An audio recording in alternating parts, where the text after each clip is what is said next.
chin tak che em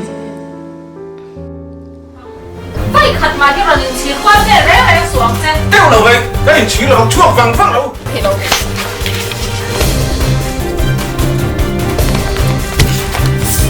sang tiền đi giang khan giam giam đi lâu trần phui cắn lốm nó tụi cái nhau khát tát cái chú cả tổ chức không thể nào cảm ơn lòng cái gì để đi vào này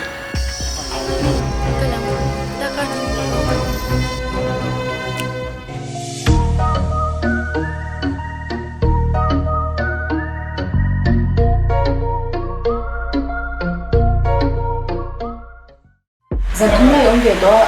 sao mới tiền chú quá cái đủ số đủ số à to ít tu ít làm khang đòn nhỉ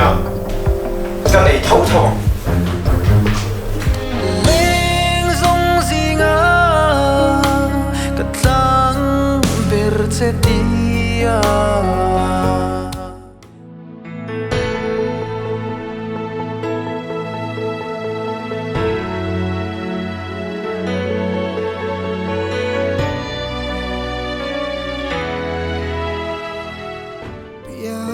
Lawila Asia ka ring thin anak chan ana